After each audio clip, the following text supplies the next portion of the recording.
13 années passées à la Mecque, il a fait le Hijra. Le Hijra, il a fait un chemin qui n'était pas classique.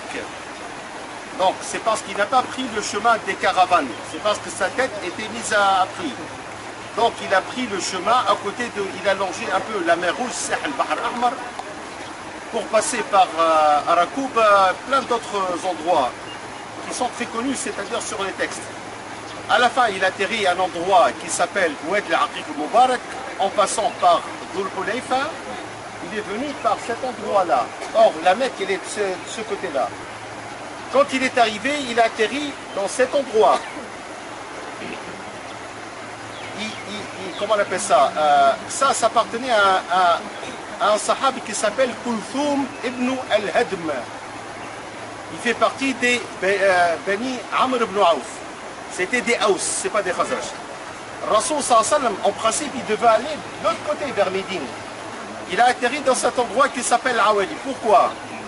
C'est parce que son grand-père Abd al-Muttalib, la mère de son grand-père Abd al-Muttalib, qui s'appelait Salman al-Najariya, min Bani Adi ibn Najjar. Ils habitaient juste à côté de la mosquée de Médine. Et la mosquée, la terre de la mosquée leur appartenait. Donc, c'était ses oncles, si vous voulez. Il a voulu passer par là, l'Awali, chez les Haus. Pourquoi? C'est parce qu'il y avait une rivalité.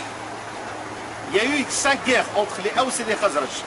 Et la dernière guerre, c'était Yawm Bou'ath, à peu près 3 années avant le Hijra. Et pourquoi il y a eu le Hijra? En fin de compte, c'est parce que les Haus et les Khazraj avaient besoin d'un élément de l'extérieur pour le mettre d'accord, pour finir cette guerre. Ils ont trouvé quelqu'un qui s'appelle Mohammed ibn Abdullah, qui prétendait être un prophète. C'était une occasion. Et là, ils se sont convertis, etc. Donc il est arrivé pour à peu près faire une armistice entre l'Aus et le Khazraj. Il a atterri chez les Haus, les Bani Amr ibn Auf, en même temps, il a invité des gens de Khazraj qui sont arrivés. Ils sont arrivés là. Donc, chez le prophète, avec le prophète sallallahu alayhi wa sallam, il y avait 3 personnes qui sont arrivées de la Mecque. Abdullah ibn Urayqit, c'était encore un mécréant, il n'est pas encore musulman, mais Sayyid Abu Bakr Siddiq et le domestique de Sayyid Abu Bakr qui s'appelle Amr, j'ai oublié comment il s'appelle, la ilaha illallah, Muhammad Rasulullah, Mawla Siddiq en tout cas, Abu Fuhayra, Amr ibn Fuhayra, Mawla Siddiq.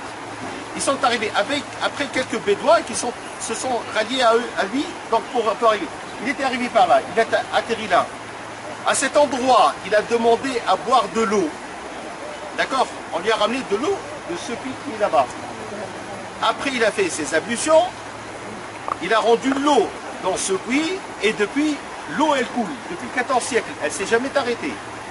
En plus, il a demandé un peu de date. On lui a ramené la date noire qui s'appelle Ajwa. Même elle est bonne pour ce qui paraît pour les diabétiques. Elle n'est pas trop mielleuse. Donc, et en même temps, il a demandé à faire la salette. Sauf que cet endroit, il s'appelle Bustan al-Mustadhil. Pourquoi? Al-Mustadhil min al-Dhil. C'est l'ombre. Al-Mustadhil, c'est comme le jardin ombragé. Pourquoi? J'ai montré le professeur Salmou. Où est-ce qu'il était assis? Les gens venaient dire bonjour à qui? À Sayyid Abu Bakr Siddiq. Pourquoi? C'est parce qu'il avait les cheveux un peu plus blancs que le professeur Salmou. Notre prophète, il avait exactement 17 cheveux blancs. C'est compté exactement, c'est connu dans la Sira.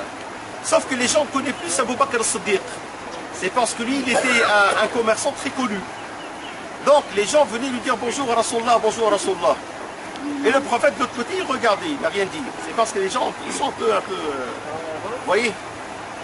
Donc, à la fin, vous voyez, regardez là, c'est pour ça que je vous ai mis là. Regardez, là, j'ai rien sur la tête. Là, j'ai quoi? Le soleil, il tape fort.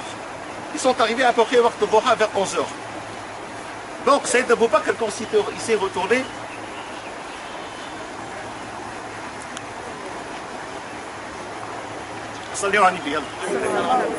donc il a vu le prophète sallallahu alayhi wa sallam recevoir le soleil. Il a pris son ridé, c'est-à-dire son cap, pour lui faire de l'ombre. Et c'est pour ça qu'on appelle ça, comment on appelle ça, le jardin ombragé. Après, le prince s'est mis debout pour faire la prière. Où est-ce qu'il a fait la prière? Il a fait là. Vous voyez cet endroit-là? Là. Sauf qu'il était assis dans un autre endroit. Il y avait un palmier qui a existé pendant des siècles. Sauf à la fin, on l'a brûlé. C'est parce qu'il y avait des gens qui venaient c'est-à-dire tourner un truc, c'est comme pour en faire du Kaaba. Vous voyez, ça c'est du shirk. Quand même, il faut dire la vérité. Donc, ils étaient obligés de le brûler. Mais on a gardé cet endroit. D'accord? Vous voyez cette maison-là? C'est la maison de Saïd Kulthum ibn Hadr.